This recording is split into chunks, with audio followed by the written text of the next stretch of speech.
Find depreciation expense for the year ended 31st December 2021 from using the following data. Cost of asset 40,000 bought on 1st January 2015. Residual value 10,000. Useful life 10 years. Company used straight line method for depreciation. On 1st January 2021, company changes its total useful life from 10 years to 8 years. तो इस question में वो हमें कह रहा है कि हमने 2015 के स्टार्ट में एक एसेट लिया है जिसकी कॉस्ट है 40,000, उसकी रेजिडुअल वैल्यू है 10,000 और यूजफुल लाइफ है 10 इयर्स।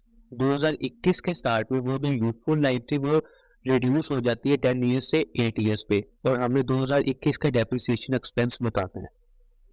और सेकंड बात ये है कि यहाँ पे क्वेश्चन में एस्टिमेट चेंज का जिक्र है। एस्टिमेट्स हम कहते हैं यूजफुल लाइफ को और रेजिडुअल वैल्यू को, यानी कि जो हम यूजफुल लाइफ कंसीडर करते हैं कि किसी एसेट की 10 साल है, तो वो फिक्स 10 साल नहीं होती, वो 12 ईयर्स भी हो सकती है, 8 ईयर्स भी हो सकती है। और रेजिडुअल वैल्यू यानी कि हम सोचते हैं कि 10 साल बाद इस एसेट की जो रिमेनिंग वैल्यू होगी वो 4 लाख होगी, तो वो 4 लाख फिक्स नहीं है, वो 5 लाख भी हो सकता है, वो 3 लाख भी हो सकता है। तो इसको कहते हैं हम एस्टिमेट्स। इस क्वेश्चन में लिखा हुआ है स्ट्रेट लाइन मेथड, तो आपने इस बात को कंफ्यूज नहीं करना कि स्ट्रेट लाइन मेथड में डेप्रिसिएशन हर साल सेम होती है। जब क्वेश्चन में एस्टिमेट चेंज आ जाए ना, तो उसके बाद जो डेप्रिसिएशन होती है एस्टिमेट चेंज वाले ईयर के बाद की डेप्रिसिएशन चेंज हो जाती है, और जो हम डेप्रिसिएशन निकालते हैं वो कॉस्ट पे नहीं निकालते, फिर हम नेट बुक वैल्यू पे निकालते हैं उस साल के बाद। 2015 से लेके 2020 तक तो जो डेप्रिसिएशन होगी वो हर साल सेम ही होगी, तो पहले हम वो निकाल लेते हैं, वो जितनी भी टोटल होगी उसको हम कॉस्ट से निकाल लेंगे, तो हमारे पास 2020 के एंड पे जो नेट बुक वैल्यू है वो आ जाएगी। उस नेट बुक वैल्यू पे हम फिर डेप्रिसिएशन का वो स्ट्रेट लाइन मेथड वाला फार्मूला लगाएंगे, तो हमारे पास 2021 की डेप्रिसिएशन आ जाएगी। तो इसको आप डिफरेंट टेम्पलेट से करते हैं। तो अभी हम सबसे पहले डेप्रिसिएशन फाइंड कर लेते हैं कि एक साल में डेप्रिसिएशन हो कितनी रही है। स्ट्रेट लाइन मेथड यूज करना है, तो स्ट्रेट लाइन मेथड में डेप्रिसिएशन इज इक्वल टू होती है cost minus residual value over useful life. Cost हमारे पास है 40,000 माइनस रेजिडुअल वैल्यू है 10,000 ओवर यूजफुल लाइफ है 10 ईयर्स, तो हमारे पास एक साल की जो डेप्रिसिएशन है वो आ जाएगी 3,000। 2015 से लेकर 2020 तक कोई भी एस्टिमेट चेंज नहीं आया, यानी कि स्ट्रेट लाइन मेथड है तो हर साल डेप्रिसिएशन सेम होगी। 2020 तक कितने साल बनते हैं? 6 ईयर्स बनते हैं। 2015 से लेकर 2020 तक कैलकुलेट करें तो वो 6 साल बनते हैं, तो 6 साल की डेप्रिसिएशन हो जाएगी 18,000। 3,000 multiply by 6 is equal to 18,000, ये अकोमुलेटरी डेप्रिसिएशन हो जाएगी।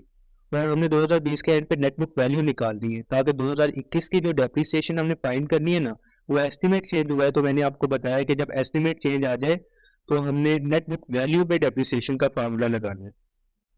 तो नेट बुक वैल्यू फाइंड करने के लिए हमारे पास फार्मूला होता है cost minus accumulated depreciation. Cost हमारे पास है 40,000 और अकोमुलेटेड डेप्रिसिएशन है हमारे पास 18,000, तो नेट बुक वैल्यू हमारे पास आ जाएगी 22,000। अब इस 22,000 पे हम डेप्रिसिएशन का स्ट्रेट लाइन मेथड से फार्मूला लगाएंगे, तो हमारे पास डेप्रिसिएशन आ जाएगी 2021 की। Depreciation is equal to net book value minus residual value over, यहाँ पे यूजफुल लाइफ नहीं आएगी, यहाँ रिमेनिंग यूजफुल लाइफ आएगी। जब क्वेश्चन में कॉस्ट इस्तेमाल होगी तो हम यूजफुल लाइफ इस्तेमाल करेंगे, लेकिन जब नेट बुक वैल्यू यूज हो रही हो तो हम रिमेनिंग यूजफुल लाइफ करेंगे।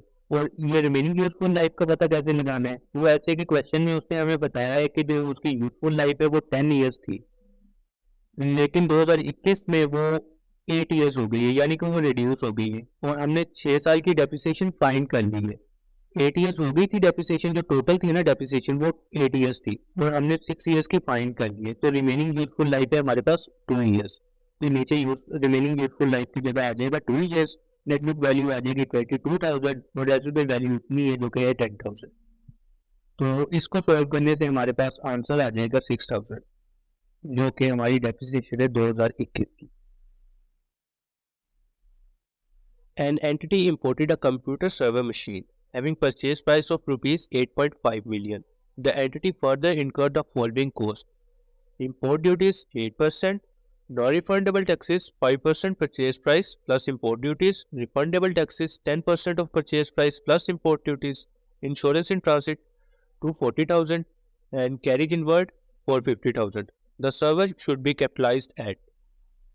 तो इस क्वेश्चन में हमने बताना है कि कंप्यूटर सर्वर मशीन जो एक एंटिटी ने परचेज की है उसको वर्किंग कंडीशन में लाने के लिए कितनी कॉस्ट उस एंटिटी ने इनकर की है।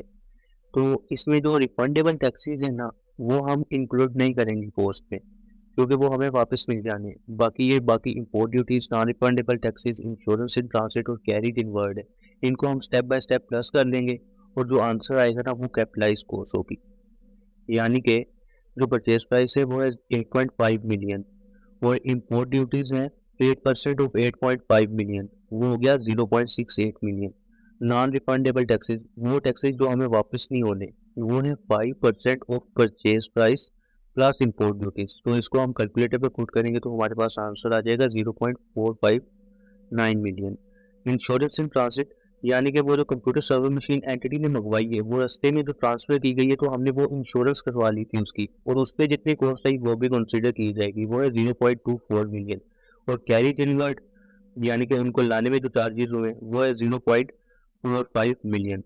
तो इन सबको हम जब प्लस कर लेंगे तो हमारे पास आंसर आ जाएगा 10.329 मिलियन, और ये हमारी वो कैपिटलाइजेशन कॉस्ट होगी।